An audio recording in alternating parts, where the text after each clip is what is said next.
Esto no se hace grande, pero bueno. Se ve, ¿verdad? Bien. Sí, se ve, doctora. Ok, bien. A Se diferencia ve, de Will, se ve. que Will es bien espontáneo con la pizarra, a mí yo todavía soy de las que me gustan los PowerPoints. Así que vamos a hablar sobre esto.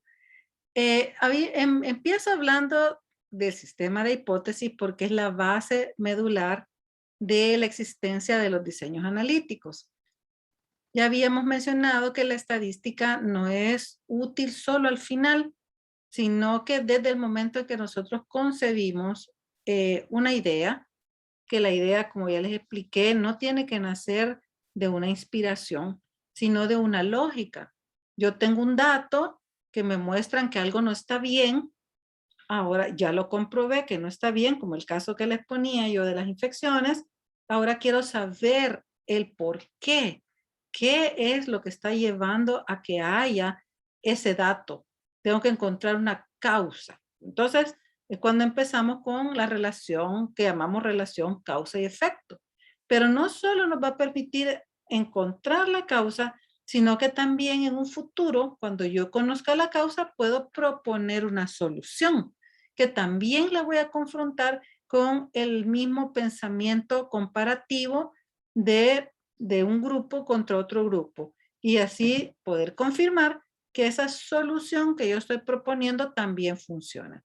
Entonces, la estadística, desde nuestro momento que concebimos, nos tiene que acompañar para muchas cosas, no solo para calcular el tamaño de muestra, no solo para ayudarnos en la definición de la variable, era así como mencionaba, una variable que puede ser numérica, pero ese número significa una categoría, ¿verdad? Entonces, como era en la parte de puntajes de POSUM, por ejemplo, puntajes de Child, puntajes de, ¿verdad?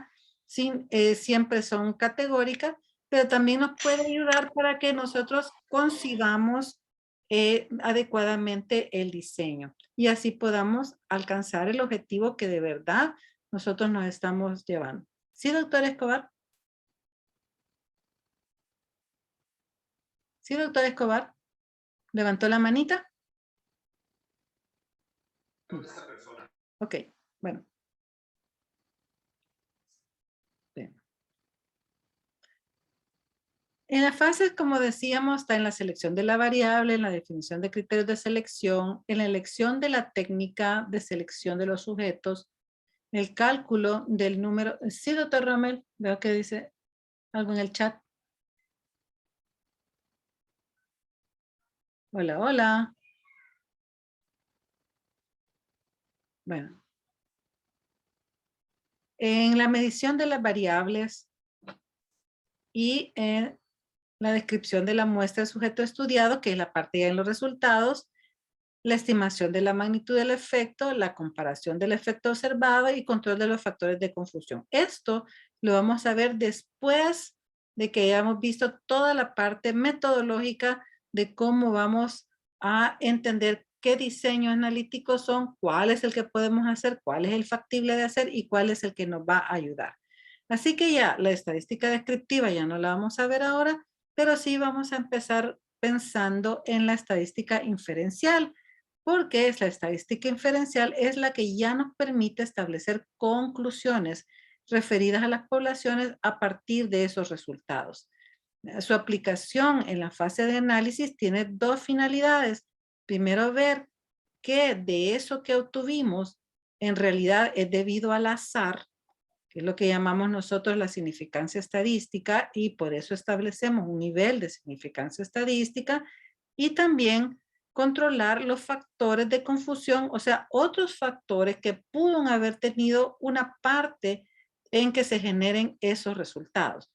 Por ejemplo, lo que les decía yo, imagínense que hablando sobre la herida infectada, les mencioné varias cosas que pueden ser factores de confusión si yo estoy tratando de encontrar una razón, que puede ser la estancia hospitalaria larga, la desnutrición, el tipo de material de antisepsia. Vamos a tener aquí en este momento que reconocer a este señor, Karl Popper, que fue uno de los filósofos científicos más influyentes, porque él dijo varias cosas importantísimas, aparte de establecer la razón de por qué nosotros tenemos que tener una claridad cuando hacemos la investigación. Por ejemplo, él decía que todos aquellos que empiezan a observar sin tener una teoría previa, es como poner adelante la carreta adelante de los caballos, ¿verdad? Porque dice que la ciencia procede de la observación a la teoría. Los que dicen eso, ¿verdad? No es cierto, sino que vamos de la teoría a la observación. O sea, que es como que yo dijera, yo no sé nada de cirugía. Digamos que yo no sé nada de cirugía, yo no sé eso de las infecciones. Y me pongo a observar, claro que yo voy a tener un montón de errores, pero si yo tengo bien clara la teoría, yo voy a poder observar con un ojo más crítico. Entonces, por eso siempre la parte teórica debe ser muy importante. Popper afirma la creencia de que podemos comenzar solo con la observación pura, sin nada en su naturaleza de teoría, es un absurdo.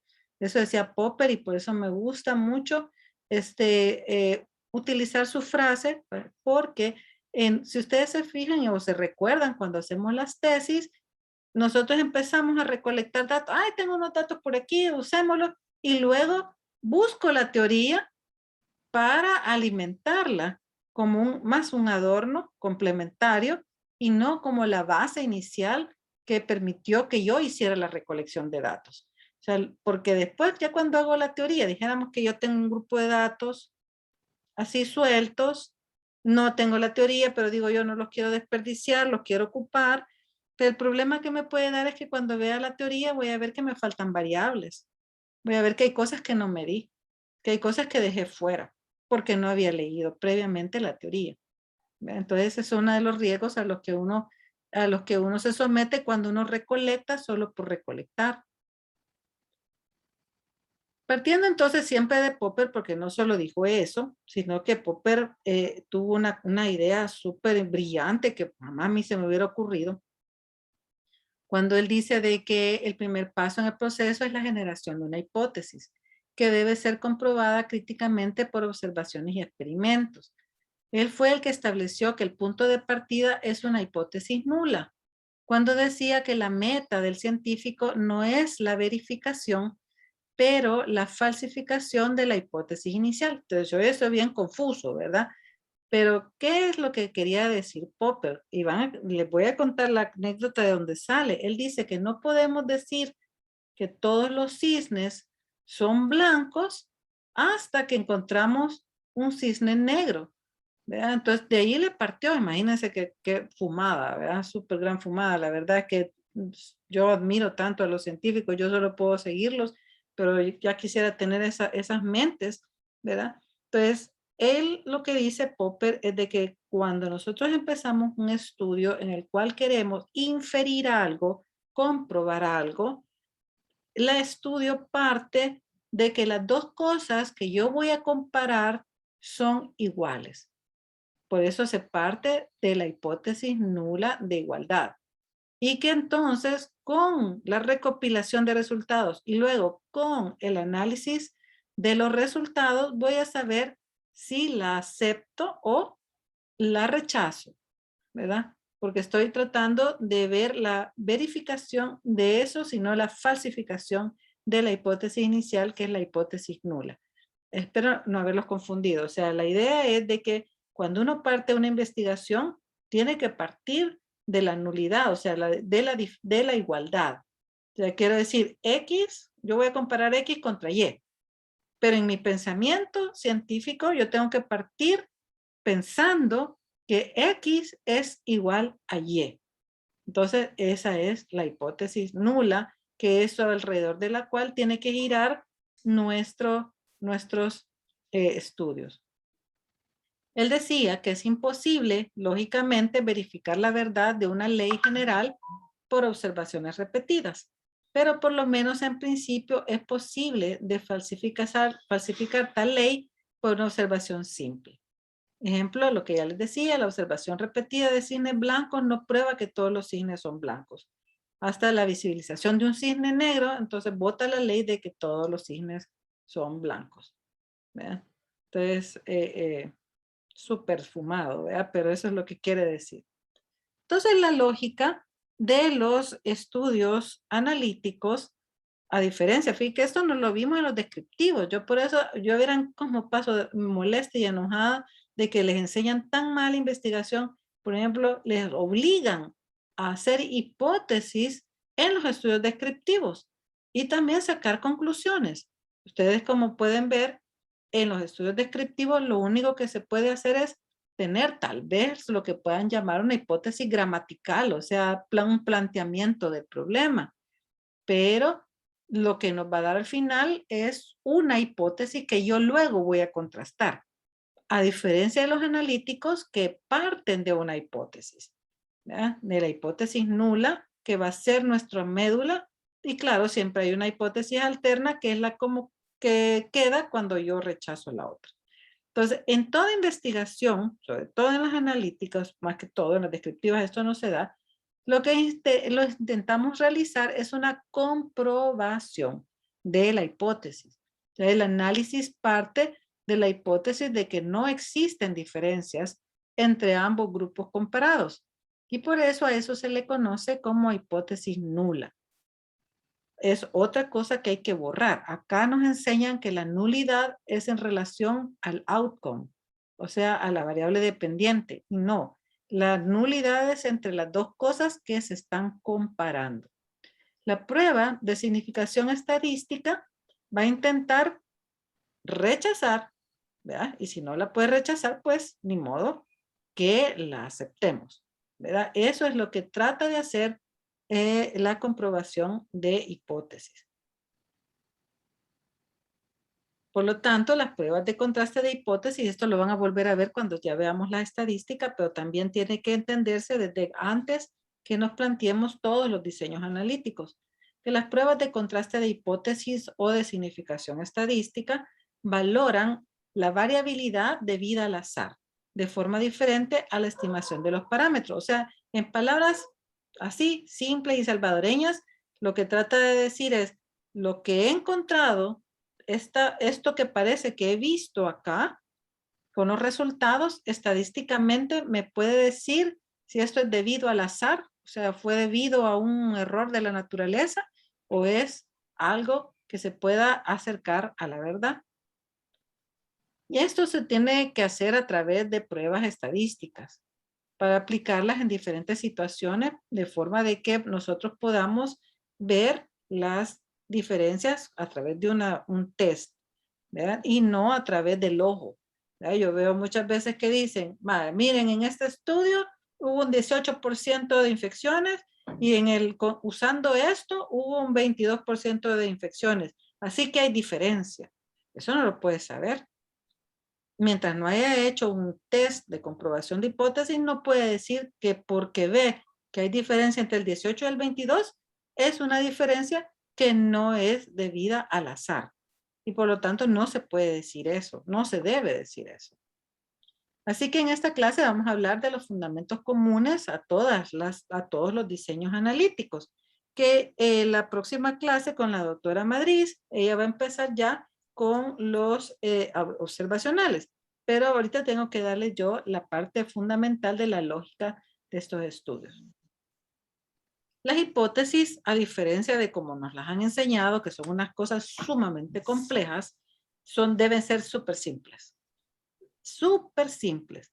¿Verdad? Debe llevar un predictor, que el factor de estudio. Ahora se hace un juego con la pico. O sea, han conocido, han oído en medicina basada en la evidencia, también ahora en investigación se utiliza que el formato PICO también puede servir para construir la hipótesis. O sea, tiene que haber una P, tiene que haber la I y la C que son iguales, ¿verdad? Se comparan que son iguales, y la O que es el outcome. Por ejemplo, hoy estábamos analizando un artículo sobre el uso prolongado de antibióticos después de una colecistectomía por colecistitis aguda moderada. ¿Verdad? Entonces, ¿cuál era la P? O sea, ¿quién es el factor de estudio? Bueno, el factor de estudio es la colecistitis aguda ya colecistectomizada, ¿verdad? ¿Qué es lo que se compara? Pues estamos comparando los tiempos de que requiere usar antibióticos después de la colecistectomía por colecistitis. Entonces sería la P, ¿verdad? Sería colecistectomía por colecistitis aguda. La I sería antibióticos por más de 3 a 5 días, ¿verdad? La C sería no antibióticos postoperatorios, solo los que se les puso pre y trans. Y el O, ¿qué sería? El O sería tasa de infección, abscesos intraabdominales, infecciones generalizadas, mortalidad, días de estancia. ¿Ve? Y entonces vemos ahí que es simple y específico.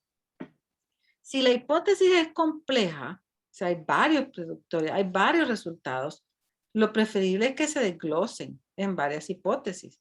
Y por eso ustedes van a ver que con cada variable se da un resultado, ¿verdad? Porque con cada variable se va a poder, si la variable ya les mencioné, una es infección de sitio, infección profunda, o sea, abscesos, infecciones sistémicas, por ejemplo, neumonía, IBU, estancia hospitalaria, ya vamos 4 hipótesis, ¿verdad? Estancia, mortalidad, 5, ¿verdad?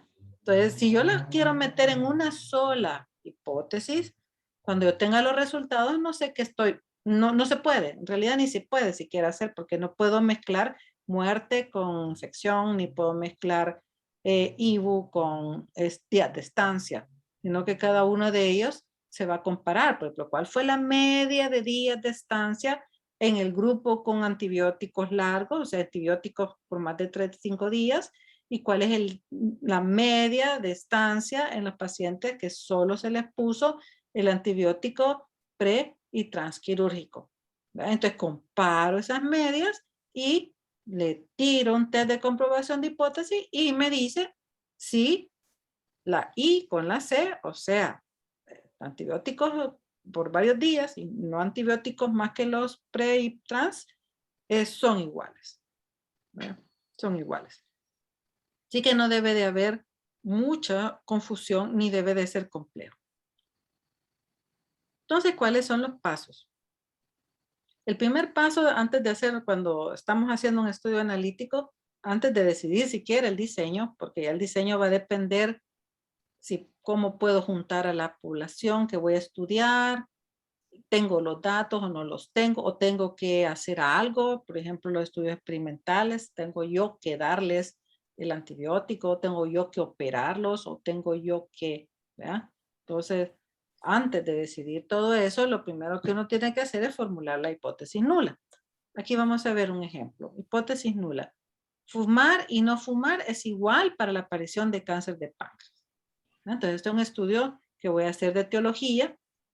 Puedo agarrar, en este caso, como no puedo hacer un estudio de cohorte porque sería muy largo, de 15 años, para esperar que alguien que fume le dé cáncer de páncreas, puedo agarrar un grupo con cáncer de páncreas, otro grupo sin cáncer y ver si los números de fumar y en cada grupo se parecen o no se parecen.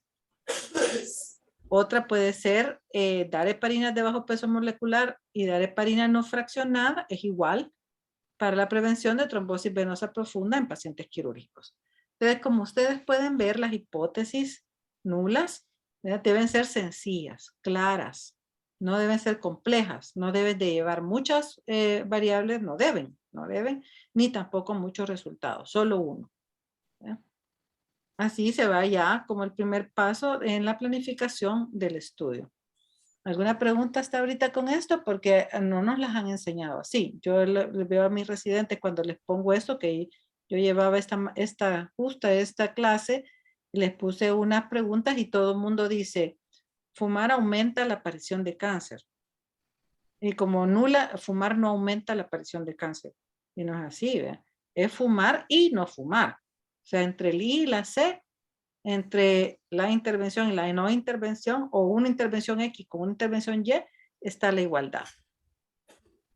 O sea que, doctora. Sí, démosle. O sea, podríamos, por ejemplo, hipótesis nula, la paroscopía y la parotomía es igual para el manejo de lesión penetrante abdominal. Perfecto, así es, esta está perfecta, la hipótesis Porque nula. está de moda operar o no operar apendicitis aguda es igual. Ajá, cabal, en estadios tempranos. Esa es una buena pregunta, ¿ves? O sea, por ejemplo, antibióticos versus apendicectomía en apendicitis no complicada temprana, ¿verdad?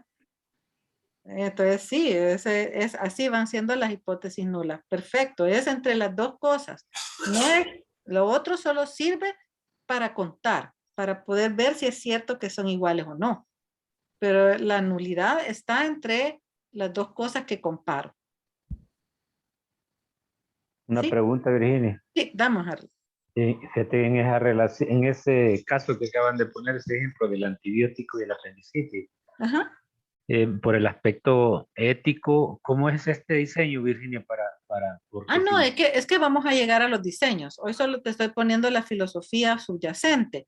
Pero solo cojo, eso, pues te voy a decir que ese hicieron ensayos clínicos y ahora hay revisiones sistemáticas de ensayos clínicos. Es una pregunta ya algo, ya no hay necesidad de hacerla porque hay estudios que ya incluyeron un montón de pacientes. Y esa es sí, otra lógica que hay que tener cuando uno quiere hacer un estudio, por ejemplo, un ensayo clínico, que supere otro, porque le voy a dar un beneficio, tiene que tener más tamaño muestral que lo que ya está escrito en la literatura. Si tú vas a hacer solo con 50 y ya están publicados más de 5,000 casos, esos 50 casos tuyos no van a alterar nada el resultado actual. Entonces, éticamente ya no procedería, ya sea porque una de las dos cosas ha mostrado eficacia o si hay igualdad, tampoco vale la pena seguir haciendo el estudio. ok. ¿Verdad? Pero es muy Por eso, buena tu pregunta. sí, Se va a por eso es detectar. bueno tener la teoría antes, ¿va? Porque si Ajá, investiga, ya tenemos todo eso, ¿para qué entonces meternos cabal. O sea, cuando ya en lío de eso? les empiecen a presentar las características de cada diseño, van a ir viendo por qué necesitamos tantos diseños. Primero, la factibilidad, la recolección de datos.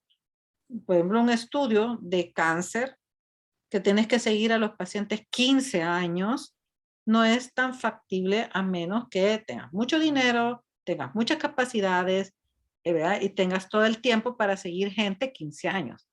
Puedes hacer entonces un caso y control. Entonces, van a ver ustedes que se las van a ir poniendo todos y van viendo que son herramientas para la ocasión. O sea, yo necesito analítico. Bueno, tengo los 3 analíticos. Tengo casos y controles, tengo cohorte y tengo ensayo clínico.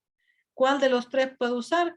Va a depender de tiempo de seguimiento, del nivel, primero empezando del nivel de que está la pregunta en el mundo.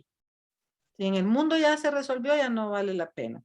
Pero dijéramos que todavía es una pregunta, una incertidumbre, entonces puedes decir, bueno, entonces lo primero que tengo que hacer es, ¿cómo lo puedo hacer? ¿Lo puedo hacer? ¿Puedo seguir gente? ¿No puedo seguir? ¿Puedo ponerle? Ya estoy en el punto de que un comité de ética me apruebe porque ya probé que es seguro, pero todavía no estoy seguro si es eficaz. Y entonces ya puede, como estamos diciendo tú, ¿verdad? Será ético ya proponerlo. Entonces van viendo que los diseños que les van a ir presentando, porque van a tener cada día un diseño, o por lo menos un día 2 diseños, sirven para que tú los tengas como disponibles y puedas decidir si algo es ético o no es ético, cuál usar, si lo puedes hacer, si no lo puedes hacer, en el sentido de seguimiento a largo plazo. Pero cosas tan sencillas como cosas de infección, que lo más largo que lo tienes que seguir son 30 días, a menos que le hayas puesto una prótesis, que entonces sí tenés que seguirlo más tiempo, no se va a perder la gente. El problema es con nosotros que la gente se nos pierde, ¿verdad? Entonces eso del seguimiento también es algo que hay que tomarlo muy en serio, sobre todo en nuestro país. La gente pone mal los teléfonos, se desaparece, ya no llega al control, etcétera. ¿Verdad? Entonces todo eso, claro que pasa lo mismo en investigación, ¿verdad? Una Este, consulta antes de sí, que pase el démosle, siguiente tema, démosle. doctor. Dele, En dele, este, dele. en este caso de las hipótesis también entraría el hecho de antibiótico-terapia y, digamos, lo podemos poner generalizado, tratamiento quirúrgico en osteomielitis por pie diabético, porque hay algunas premisas al momento que indican que en algunas etapas de osteomielitis se resuelven sin necesidad de llegar a procedimientos quirúrgicos. ¿Podría ser esa también una hipótesis válida? Claro, claro, o sea, todo lo que usted quiera encontrar causa y efecto, son estudios analíticos, va a requerir hipótesis. La diferencia entre ambos bloques, grandes bloques, es de que en uno solo quiere describir. Entonces, con la descripción, jamás puede proponer una terapia, jamás. Con un estudio descriptivo, a una serie de casos, jamás puede decir, yo sugiero que esto se haga así. Eso no se puede hacer. ¿Por qué? Porque solo está narrando lo que ocurrió en un grupo X. ¿Verdad? No puede decir que sea más eficaz que nada. No puede decir que sea más seguro que nada. Si lo quiere probar así, necesitamos pasar al bloque de los estudios analíticos, donde entonces sí, ya lo pongo a competir contra otra cosa y ya puedo decir, esto es mejor que, úsenlo. ¿Verdad? Y aún así, dependiendo del nivel de fortaleza. Por ejemplo, con casos y controles todavía no podemos decir nada, usen nada. Pero ya estamos hablando de un ensayo clínico, sí. Sí podemos decir, úsenlo. ¿Verdad? Entonces, todo lo que uno recomienda, por eso que le digo que me da no sé qué cuando le dicen a los estudiantes, diga las recomendaciones. Yo les digo, la única recomendación que pueden decir después de un estudio descriptivo es a un analítico para comprobar si esto que estamos diciendo estoy viendo una verdad o no. Les voy a poner un ejemplo. Si dijéramos que todos estamos en un solo cuarto, todos estamos ahí como se hacía antes una clase presencial. ¿Verdad? Y antes de, cuando me venía bajando del carro, me encontré con un visitador médico y mire doctor, aquí está este nuevo antibiótico y me dio una caja de un montón de antibióticos. Entro yo a dar la clase y los encuentro a todos ustedes con fiebre, pero no de COVID, ¿verdad? Fiebre de infección bacteriana, o a saber, todos con fiebre. Toditos con fiebre. Entonces vengo yo y les digo yo, bueno, a todos les voy a dar antibiótico. A la siguiente clase, del otro jueves, llego y les pregunto, hey, ¿cómo les fue? ¿Cómo están? Y me dicen, ay, nos curamos todos. ¿Puedo decir algo yo? ¿Puedo decir, se curaron por el antibiótico? No puedo decir eso, aunque sea el 100%, no puedo decir eso. Distinto hubiera sido si yo entro al cuarto todos con fiebre, pero digo, a la mitad le voy a dar antibiótico y a la otra mitad no le voy a dar. ¿Verdad? Y cuando les pregunto ya la siguiente semana, hey, ¿cómo les fue?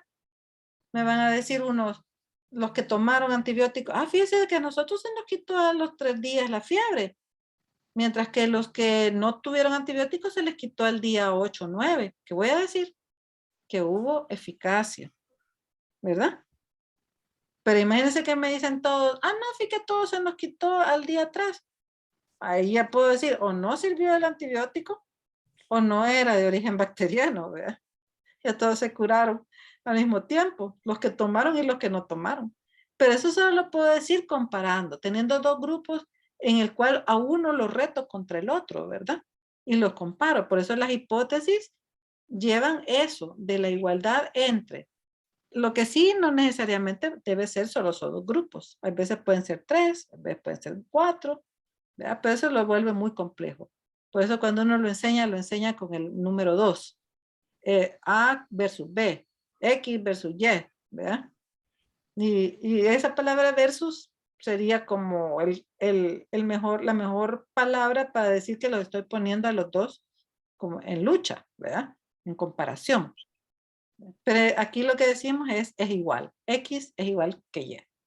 Y no importa lo que sea, si es un tipo de debridación versus un tipo de dressing, ¿verdad? O si es antibiótico versus debridación, o si es, inventémonos algo, un tipo de lavado versus debridación clásica. O sea, no importa lo que sea. Eso sí, tiene que tener teoría previa. No puede, yo soñé que si le pongo jabón, se va a curar. No, vea, no se puede. Tiene que tener una base fisiológica, teórica previa. Se puede buscar si han habido experimentos animales al respecto, o ya hubo una serie de casos, o algo que nos motive a nosotros a continuar la investigación. Perdón, Virginia, no quiero alargarles ahí en la charla, pero No, se no me, importa. Eso, a mí me gusta así que nos aclaremos las dudas. Ajá. ya.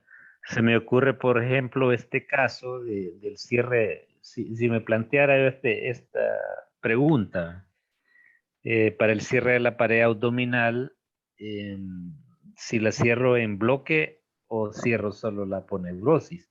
Ujú. Y ¿verdad? Sin agarrar el peritoneo, músculo, Ujú. sino que solo la aponeurosis o el cierre en bloque. Estas es igual para que el paciente presente una hernia o no presente Una hernia hernia incisional. incisional.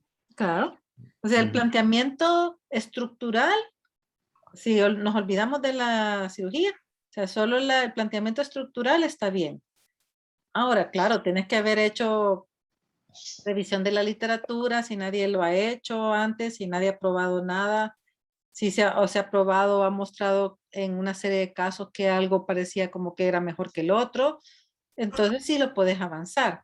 Pero si ya se concluyó, si hay estudios fuertes con eso, ya no habría necesidad de investigarlo. Por eso que la teoría es importantísima, es importantísimo. Ok. El estar leyendo, estar actualizado, es cuando más le nacen a uno ideas. Porque cuando uno está, que no lee, dijéramos que, por ejemplo, nuestros residentes, que no leen mucho, y entonces cuando tú le decís, ¿y qué tesis va a hacer? Siempre lo mismo. Ay, voy a ir a contar cuántos gases gástricos hay. Voy a ir a ver las complicaciones de la tiroides, de la tiroidectomía. Son los mismos temas todo el tiempo. Y uno dice, ¿por qué no se les ocurre tantas cosas que hay que investigar con tantas áreas de incertidumbre que hay? Pero es porque no leen. Entonces, la teoría siempre debe estar a la raíz. Estructuralmente, claro que puedes poner a competir todo contra todo. ¿Ya? Medio centímetro del borde al borde por los puntos, puntos continuos versus puntos separados, hilo contra otro hilo, o sea, hay tanta cosa, pero si ya está escrito, ¿verdad? Hay que ver qué es lo que está escrito previo. El INSEC o no, si hay que poner puntos de refuerzo o no, tanta cosa, ¿verdad? La cosa es buscar si alguien ya hizo o se ha concluido o no se ha concluido. Y para que así uno parta con una teoría, como decía Popper, con una teoría fuerte y también para defenderlo frente a un comité de ética, ¿verdad? De decirle que es seguro y que nadie lo ha contestado y que por lo tanto vale la pena hacer el estudio. Porque si es un estudio contestado, mejor lo pones en práctica ya sin investigar, ¿verdad? Así es. Bueno. Doctora, Sí. dice que ya me contestó una pregunta que era que en la hipótesis nula hay estudios de que pueden haber hasta 3, 4 factores, ¿verdad? Sí. O variables, digamos Sí. así, pero lo más fácil es hacerlo uno con otro, A igual a B o X igual a Y. Ahora la siguiente pregunta es, ¿siempre tiene que ser igual o puede formularse como, por ejemplo, la warfarina es diferente que los anticoagulantes orales en el manejo de la trombosis venosa profunda? No, fíjese que Debe ser siempre igual. siempre tiene que ser hipótesis nula, porque vaya, por el por qué, en el fondo, ¿por qué? Hay un gran fundamento filosófico, científico en la base, ¿verdad? Yo lo he resumido a que Popper, lo que dijo Popper, ¿verdad? Porque la verdad es de que en las ciencias son más complejas de cuando nacieron y cómo te dan un estamento explicando el por qué. Al final del día, lo importante es saber hacerlo y tener una lógica del saber hacerlo. Entonces, la lógica del saber hacerlo es lo que decía Popper, que una ley general no la puedes aceptar o rechazar si solo estás viendo las mismas observaciones siempre. En nuestro caso, podrían ser observaciones de hernias, infecciones, etc. Él ponía cisnes, las cisnes. Entonces, si uno solo mira toda su vida a cisnes blancos, te vas a morir con la idea de que solo cisnes son blancos, hasta que aparece un cisne negro. Entonces, Me vas a decir, bueno, ¿y eso qué tiene que ver con la ciencia? Pues es como la observación, los sentidos nos engañan. Y porque los sentidos nos engañan es que nosotros debemos de confiar en la ciencia. Porque solo la ciencia nos permite la recolección sistemática de los datos y el ver la verdad por una forma ordenada y metodológica de hacer las cosas. Si yo dijéramos que hago solo turnos, dijéramos que yo solo soy cirujano de privado, pero sí hago turnos institucionales solo los fines de semana. ¿Qué voy a decir? Ah, no, los hospitales públicos no hay que ir porque ahí ni aprendes nada, porque solo hacer láparos de trauma aprendes. Porque en toda la semana llegó toda la patología que era no traumática, pero como uno solo hace turno el fin de semana, ¿verdad? O solo el día de pago, entonces solo ves trauma. Entonces eso es un sesgo. Si uno se basa solo en los sentidos, puedes tener una idea distorsionada de la realidad. Entonces, por eso la investigación te permite profundizar la mirada y esos sesgos tener un poco de control, un poco, ni siquiera al 100%, pero un poco de control sobre los sesgos y acercarnos a la verdad. Entonces, la ciencia nos permite acercarnos a la verdad, que eso es lo bonito. Entonces, para poder decir que algo, que estoy buscando una relación causa y efecto, que algo tiene un efecto sobre algo, tengo que ponerlo en un estudio donde el centro de él sea una hipótesis nula de igualdad. Si yo ya voy pensando en las diferencias, porque en el corazoncito siempre cuando uno empieza, le apuesta a uno de los dos bandos. Eso es mentira decir que no es cierto. Siempre que uno empieza dice, ay, es que a mí me, o sea, yo espero probar que la heparina de bajo peso es la mejor, ¿verdad? Y ya va con eso, ¿eh? Así como hacen las casas farmacéuticas, que le apuestan a su fórmula, a su molécula. Y cuando no le sale, se frustran y ya no lo publican. ¿Verdad? Pero también los hallazgos negativos son importantes en medicina. Entonces, el sentido real de un estudio es, primero, a partir de la nulidad. ¿Verdad? Claro que siempre se construye la hipótesis alterna porque no quiere decir de que yo me voy a quedar con la nulidad. O sea, la nulidad es el principio, el motor que inicia, que arranca.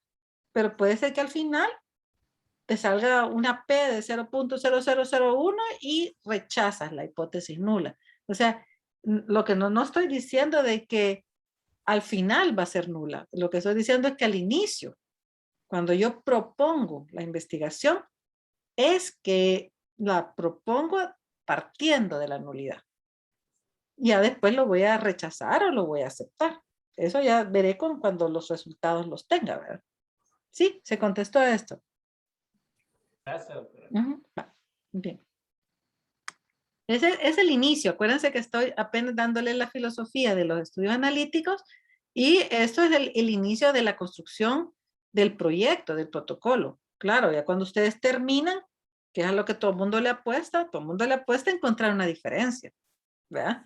Pero eso es en el corazoncito, en la cabeza, ¿verdad? Como buen científico frío, debe de ir la nulidad en el planteamiento del protocolo.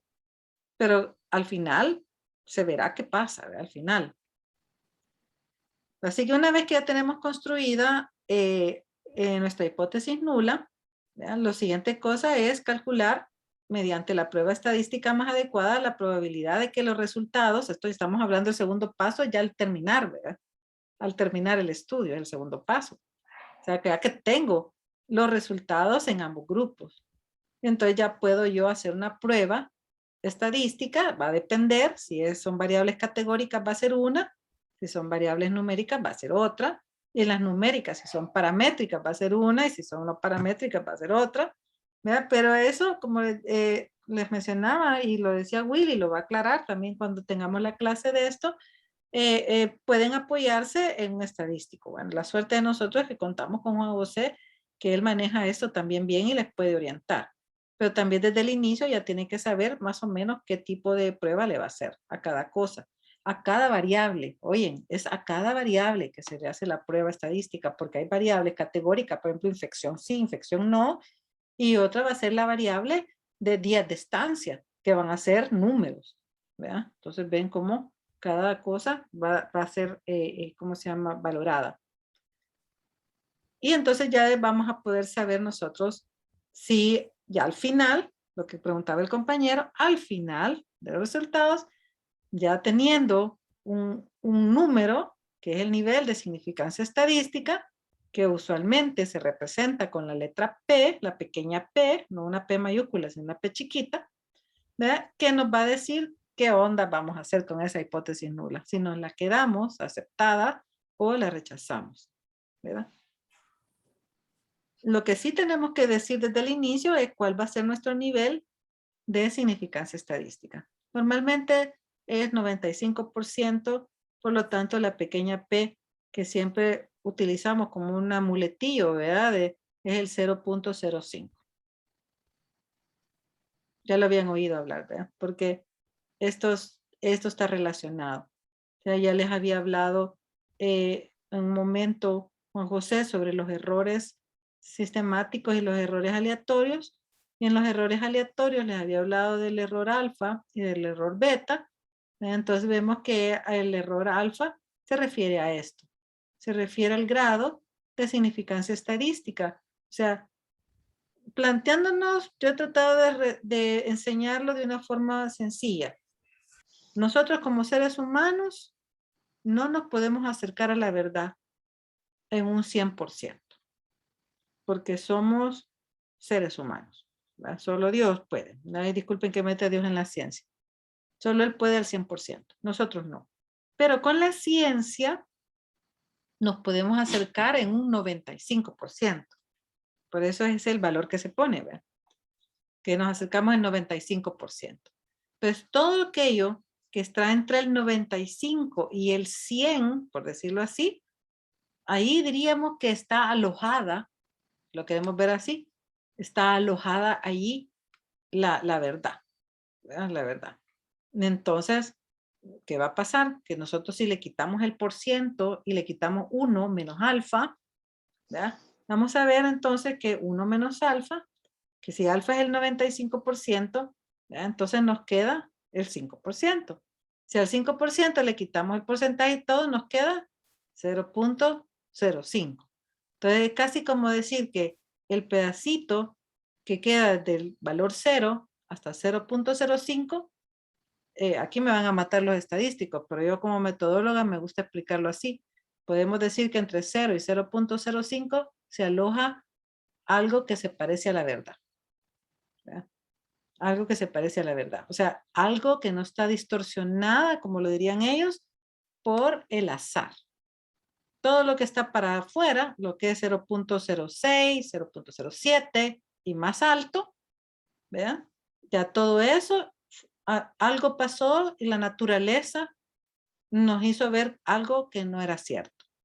Entonces, si yo tengo un valor de 0.05 para abajo, entonces va a ocurrir lo que quiere el compañero, de que rechazamos la hipótesis nula y nos quedamos con la hipótesis alterna, que no hay igualdad. ¿Ya? Pero eso va a ser hasta el final del estudio, hasta que hemos terminado el estudio.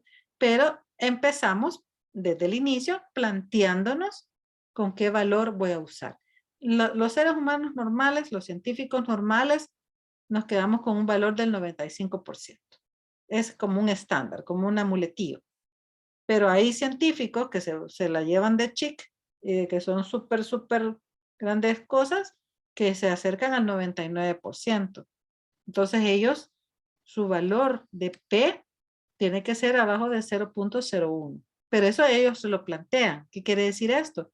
Que en el artículo, cuando ya escriben, ponen, ¿verdad? En estadística, ponen, nosotros como autores decidimos utilizar como grado de significancia estadística el 99%.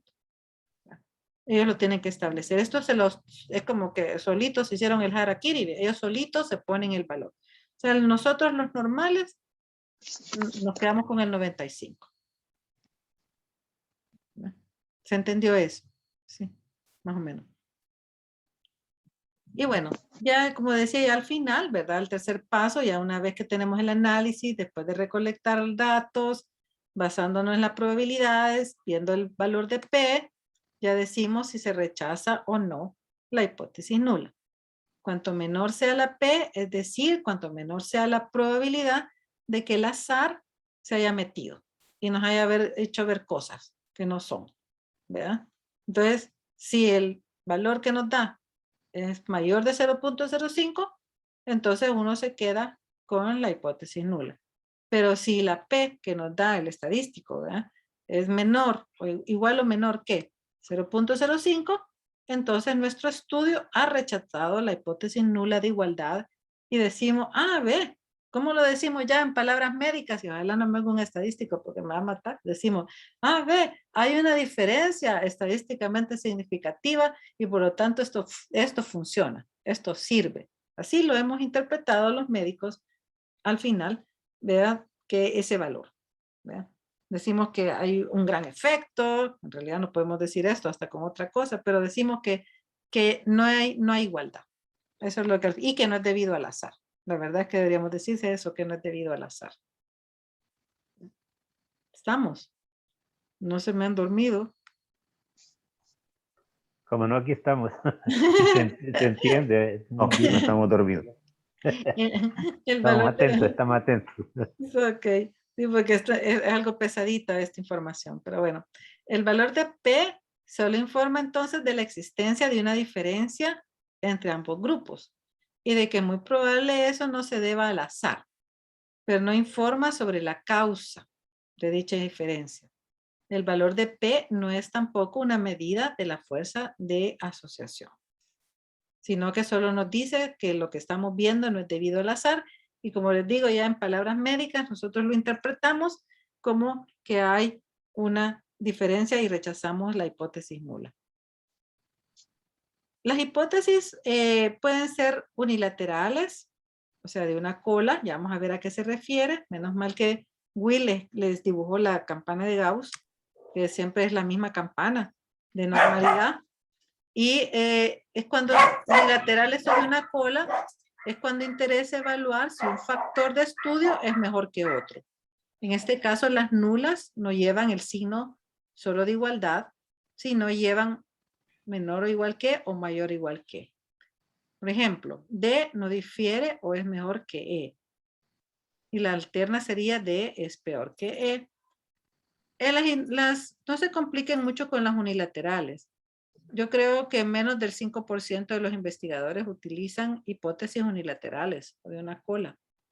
La mayor parte utilizamos bilaterales y es con la que se deben tener más familiaridad, que es la que he venido explicando, ¿verdad? Pero siempre tienen que saber que existe la hipótesis unilateral o de una cola. Entonces, así se representa la prueba unilateral o de una cola. Vemos acá. A, la hipótesis nula es que A es menor o igual que B. Pero siempre se tienen que hacer entre las dos cosas, oye, entre los dos objetos. Y solo en la campana de Gauss solo vemos un lado de la cola. Por eso le llamamos unilateral o de una cola. Estamos hablando de la cola de la curva, ¿verdad? No de otras colas. Pero las que más utilizamos, como les digo, son las bilaterales, las que ya les enseñé.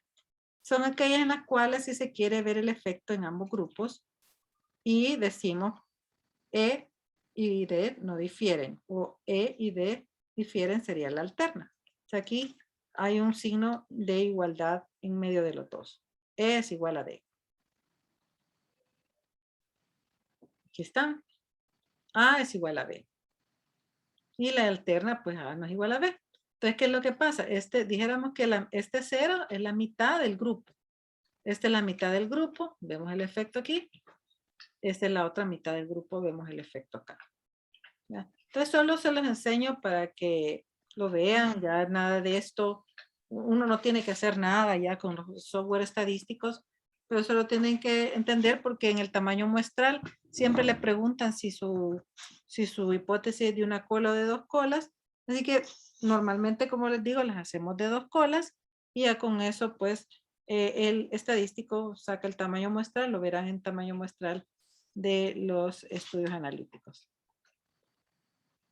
Y o sea que esto debe tomarse en cuenta siempre que estamos planificando el estudio. Aquí vemos, es uno de los que les enseñó Juan José, ¿verdad? Es el uso de Fisterra. Entonces vemos acá que le preguntan, ¿ve? Tipo de tesis, ¿va a ser hipótesis unilateral o bilateral? Por eso se los enseño. Y uno escoge, ¿verdad? Y así le va dando el tamaño de muestra. Por eso desde la planificación uno tiene que saber cuál va a usar. Como les digo, traten de mantenerlo en bilateral, ¿verdad?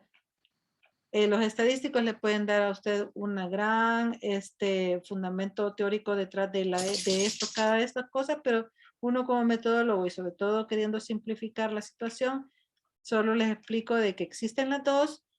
La mayor que se usa casi siempre es la bilateral, porque siempre queremos ver el efecto en las dos cosas. Por ejemplo, el compañero lo que puso sobre un tipo de antibiótico y un tipo de hibridación, te quiere ver qué pasa en ambos grupos. Entonces, por eso es que casi siempre usamos bilaterales, porque es raro que alguien no quiera ver qué está pasando en el otro grupo. Puede haber, ¿verdad? Claro que siempre pueden haber investigadores que quieran eso, pero la mayoría de los investigadores siempre queremos ver qué pasa en otros grupos.